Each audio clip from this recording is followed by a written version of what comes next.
자, 자주국방 네트워크의 신인균 대표 연결되어 있습니다. 자, 신 대표님, 안녕하십니까? 네, 안녕하세요. 네. 자, 오늘 저녁 6시에 이 북한군이 두 발의 이 포 사격을 NLL 이남에서 이 초계 근무 활동을 하고 있던 우리 초계 함정 인근 150m 지점에 떨어지는 사격을 해왔습니다. 이거 네. 어떻게 봐야 하나요? 그저께 북한의 해군 경비정이 NLL을 1시간가량 월선을 한 것을 물론 중국 어선들을 단속하러 왔다고 했지만 하여튼 그것을 우리가 경고사격을 해서 돌려보냈죠. 네. 그에 대해서 어제 북한의 서남 전선 사령부에서 남조선 해군 어떤 함정들을 가만두지 않겠다 이렇게 이야기를 했었지 않습니까? 그에 대해서 뭐 실천을 했다 뭐 이렇게 이야기를 할 수가 있는데 문제는요. 우리 해군 함정 그 PKG라고 하는 유도탄 고속함입니다. 홍시역함 근처 좌우현으로 한 발씩 한 150m 근처에 각각 좌우현으로 한 발씩 포탄이 떨어졌다는 것인데 아마도 북한의 해안포로 생각이 됩니다. 북한의 해안포가 그 정도로 정확하지 않거든요. 그것은 네. 결국 우리 해군 군함을 명중을 시키려고 쐈다는 것이 된다는 것으로 저는 판단을 합니다. 네. 예를 들어서 북한 해군의 해안포가 한 10km 전방에 있는 표적을 향해서 일부러 한 150m 옆으로 맞추기 위해서 일부러 쏠 수 있는 그런 정도의 정확도가 없습니다. 그것은 네. 뭐 우리 포병도 마찬가지고요. 그건 뭐 전 세계 어느 포병도 마찬가지입니다. 결국 우리 해군 군함 홍시역함 근처 양옆으로 한 발씩 150m 옆으로 떨어졌다는 것은 우리 해군 군함을 최초에는 명중을 시키려고 쏜 것이다 라고 저는 봅니다. 네. 네. 그러면 이제 연평도 서남방 14km 지점에 포가 떨어졌다고 하는데요. 이 연평도 서남방 14km 지점이라는 거는 어떤 의미가 있는 지점인가요? 연평도 서남방이라는 것은 연평도 네. 북쪽이 북한이고 연평도에서 북쪽으로 한 10km 이내가 바로 북한의 해안선이거든요. 그리고 이제 무도 이런 진지는 연평도에서 바로 한 5, 6km밖에 안 떨어져 있습니다. 네.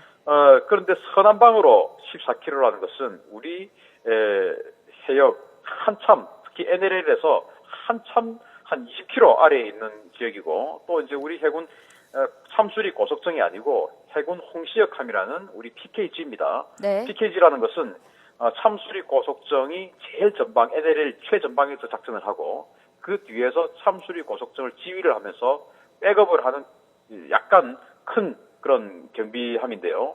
한 500톤 정도 됩니다.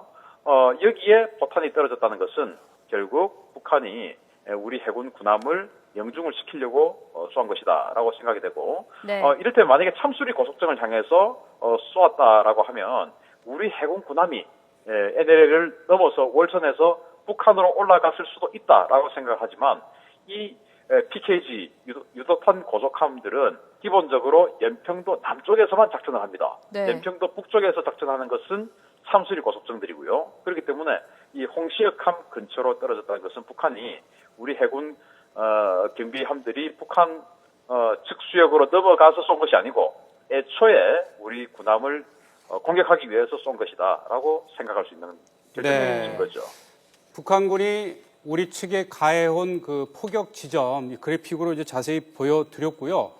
자, 그렇다면 이제 그제 우리 그 측에서 이제 경고 사격으로 10여 발 한 대 대한 어떠한 보복 도발로 봐야 하는 건지 아니면 의도적으로 어떻게 보면 오늘 또 그 국정원장과 국가안보실장이 사표가 수리되지 않았습니까? 그래서 어떤 우리 군의 어떤 안보 대응 태세를 한번 또 떠보려고 한 것인지 어떻게 보십니까? 두 가지 측면 다 있다고 하는데 전자에 조금 더 중심이 조금 더 있겠죠. 왜냐하면 그저께 20일 날 북한의 경비정이 1시간가량 월선했을 때 우리 해군 군함들이 호사격을 경고사격을 해서 돌려보냈고요. 그에 대해서 서남전선사령부, 우리로 치면 서북도서사령부가 되죠. 네. 북한의 4군단의 서남전선사령부라는 것을 새로 만들었는데 연평도 포격도발 이후에요. 그 서남전선사령부 명의로 남조선 해군 군함 그 어떤 군함도 우리의 타격권에 있다. 좌시하지 않겠다. 이렇게 이야기를 한 것을 불과 하루 만에 실천에 옮겼는데 오늘도 역시 제가 알기로는 북한 경비정들이 우리 남측 수역으로 넘어온 것에 대해서 우리 해군 군함들이 이제 경고사격을 했고요. 그에 대해서 이제 북한 해안포가 불을 뿜어서 우리 경비함을 공격을 했다는 것인데 결국 북한 경비정이 최초로 NLL을 넘어온 것은 미끼였지 않느냐.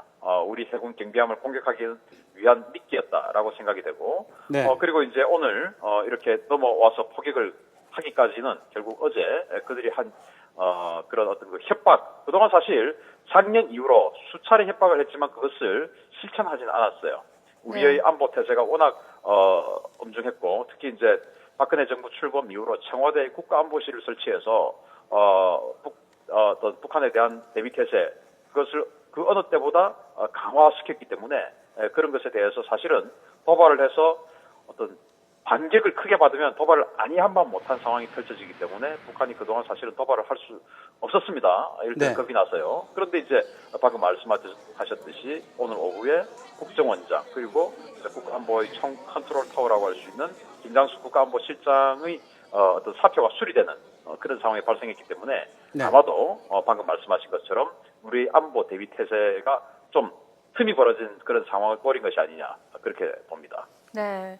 이에 대해서 우리 군도 5발의 대응 사격을 했다고 하는데요. 정확히 어떤 포를 쐈는지는 알려지지 않고 있지만 예상되는 게 어떤 대응 사격이 됐었을까요?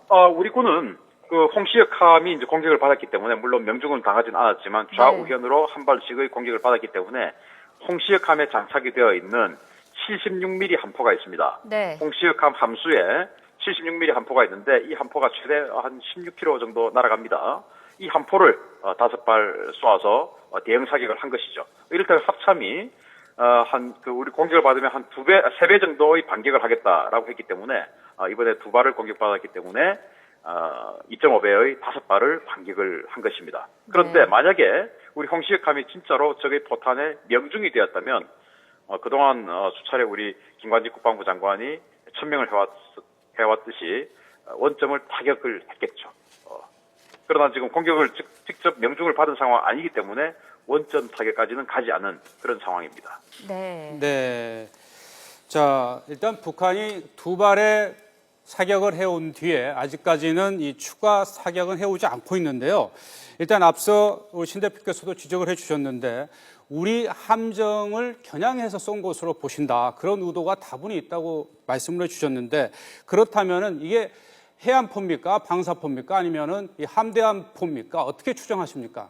해안포라고 저는 생각을 합니다. 왜냐하면 방사포는 2발만 날아오는 것이 아니고 한 번 방사포를 쏘면은 최대 한 8발, 또 최대 한 36발 정도 날아올 수가 있기 때문에 방사포는 아니라고 보고 또 방사포는 기본적으로 포탄이 굉장히 크고 또 날개가 달려있기 때문에 바람의 영향을 아주 많이 받습니다. 네. 그래서 홍시역함 근처 좌우현으로 150m 정도만 떨어져서 이렇게 착탄할 정도로 정확도가 없습니다. 만약에 방사포탄을 쐈다면 홍시역함 좌우현으로 수백 미터가 떨어질 정도로 이렇게 정확도가 부정확한 것이 방사포인데 네.